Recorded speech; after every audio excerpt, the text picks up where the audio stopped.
All, இது Saturday afternoon. பக்கத்தில் இருக்க கடைக்கு போகலாம்னு சொல்லி லஞ்சு சாப்பிட்டு முடிச்சுட்டு பிளான் பண்ணியிருந்தோம். வீட்டில் கிராசரிஸ் எல்லாமே காலியாயிருச்சு. ஸோ பக்கத்தில் இருக்க சூப்பர் மார்க்கெட் போயிட்டு வந்துடலான்னு குயிக்காக ரெடி ஆயாச்சு. மேடம் வந்து ரொம்ப நேரமாக கூப்பிட்டுட்டு இருக்கேன், ரெடி ஆகலாம் பாப்பா வா வெளியில் போகலாம் அப்படின்னு சொல்லி விளையாட்டு மோடில் இருந்ததுனால இன்னைக்கு வரவே இல்லை. எப்போவுமே வெளியில் போகலாம் அப்படின்னா பயங்கர குஷியாயிருவாங்க, டக்குன்னு வந்துடுவாங்க ரெடி ஆகிறதுக்கு.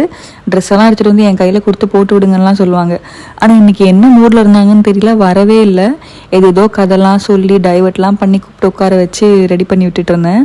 ஆனால் ரெடி பண்ணுறது 10 நிமிஷத்தில் ரெடி பண்ணியாச்சு. சும்மா தலை மட்டும் வாரி போட்டு மட்டும் வச்சு ரெடி பண்ணி விட்டாச்சு. பக்கத்தில் இருக்க கடைக்கு தானே போகிறோம் அப்படிங்கிறதுனால அதுக்கே வந்து 10,000 கதை வந்து சொல்லி உட்கார வச்சு பண்ணுற மாதிரி ஆயிடுச்சு இன்னைக்கு. இது எல்லாமே பிஹைண்ட் த சீன்ஸ் மாதிரி. யூஸ்வலாக எங்கேயாவது நான் வெளியில் கிளம்புறேன் அப்படின்னா இந்த மாதிரி மேடம் ரெடி பண்ணி விட்டுட்டு அதுக்கப்புறம் தான் வந்து நம்ம கிளம்பணும். இல்லைனா வந்து நம்மளை தொலை பண்ணிக்கிட்டே இருப்பா, எங்கே போகிற நானும் வரேன் அப்படின்னு சொல்லி.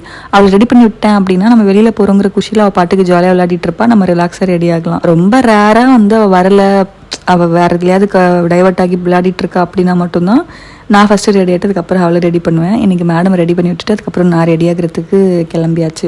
கடைக்கு போயிட்டு தேவையானலாம் வாங்கிட்டு வீட்டுக்கு வரத்துக்கே ஈவினிங் கிட்ட ஆயிடுச்சு. இன்னைக்கு ஃபுல்லாகவே ரெஸ்ட் டே மாதிரி தான் போயிட்டு வந்ததுக்கப்புறம் வீக்கெண்டு. ஸோ எல்லா வீடியோஸும் வந்துட்டு ஹேர் கேர் டிப் மாதிரி ஷேர் பண்ணுறேன்னு சொல்லியிருந்தேன்ல. ஸோ இன்றைக்கும் ஒரு டிப்போடு தான் வந்திருக்கேன். என்ன அப்படின்னா சீப்பு. நம்ம யூஸ் பண்ணுற சீப்பை பற்றி தான் பேச போகிறேன். யூஸ் பண்ணுற சீப்பை குறைஞ்சது 2 வாரத்துக்கு ஒரு வாட்டி வாஷ் பண்ணுறது ரொம்ப நல்லது.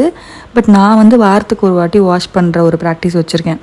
வாரத்தில் 2 நாள் வந்து ஹேர் வாஷ் பண்ணுவேன். அதில் ஒரு வாட்டி வந்துட்டு ஹேர் வாஷ் பண்ணுறதுக்கு முன்னாடி யூஸ் பண்ணுற அந்த 2 சீப்பு, ஒன்று சிக்கு எடுக்கிறதுக்கு யூஸ் பண்ணுவேன், இன்னொன்று தலைவாரத்துக்கு யூஸ் பண்ணுவேன். ஸோ அந்த 2 சீப்புமே வந்து குளிக்கும் போது கொண்டு போயிட்டு இந்த பழைய ப்ரஷ் இருக்குல்ல அதை வச்சு அந்த இதுவெல்லாம் க்ளீன் பண்ணிவிட்டு திரும்ப குளிச்சு முடிச்சு வரும்போது அதை கையோடு எடுத்துகிட்டு வந்துடுவேன்.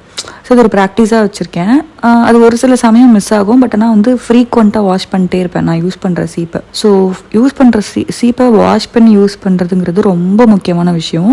இப்போ டேண்ட்ரஃப்லாம் இருக்குதுன்னு வச்சுக்கோங்களேன். இப்போ உங்களுக்கு டேண்ட்ரஃப் இருக்கணும் அப்படிங்கிறது இல்லை, வீட்டில் யாருக்கு டேண்ட்ரஃப் இருந்தாலும் அந்த யூஸ் பண்ணுற சீப்பை நம்ம யூஸ் பண்ணோம்னா நமக்கு அது கண்டிப்பாக வரும். ப்ளஸ் நம்ம ஹேர் வாஷ் பண்ணதுக்கப்புறம் ஸ்கேல்ப்லாம் ரொம்ப க்ளீனாக இருக்கும். அப்போ நீங்கள் ஆல்ரெடி யூஸ் பண்ண ஒரு சீப்பை எடுத்துகிட்டு வந்து திரும்ப நீங்கள் க்ளீனாக இருக்க ஸ்கேல்பில் யூஸ் பண்ணிங்க அப்படின்னா ஆப்வியஸாக அந்த டேண்ட்ரஃப் உங்களுக்கும் வரதுக்கு நிறைய வாய்ப்பு இருக்குது. ஸோ டேண்ட்ரஃப் இப்படியுமே ஸ்ப்ரெட் ஆகிறதுக்கு சான்சஸ் இருக்குது. ஸோ டேண்ட்ரஃப்க்குன்னு மட்டும் கிடையாது, இன் ஜென்ரலாகவே வந்து சீப்பை வாஷ் பண்ணாமல் யூஸ் பண்ணால் நிறைய பிரச்சனைகள்லாம் வரும். ஸோ வாஷ் பண்ணி யூஸ் பண்ணுறதுக்கு பழகுவோம். இது வந்து நான் ஃபாலோ பண்ணுறது, இதுதான் கரெக்டு, இப்படி தான் ஃபாலோ பண்ணணும் அப்படின்னு நான் சொல்ல வரல. எனக்கு என்ன விஷயம் தெரியுமோ அதை என்னோட வே ஆஃப் இதில் நான் வந்து சொல்கிறேன். ஸோ அது உங்களுக்கு பிடிச்சிருந்தா ஃபாலோ பண்ணுங்கள், கண்டிப்பாக ஒர்க் அவுட் ஆகும். ஏன்னா இது எல்லாமே வந்து நான் ஃபாலோ பண்ணுறேன். ஸோ எனக்கு ஒர்க் அவுட் ஆகுதுங்கிற ஒரு ஃபீல் எனக்கு இருக்குது, அதனால நான் ஷேர் பண்ணுறேன். இன்னொரு வீடியோவில் மீட் பண்ணலாம் மக்களே. Stay tune.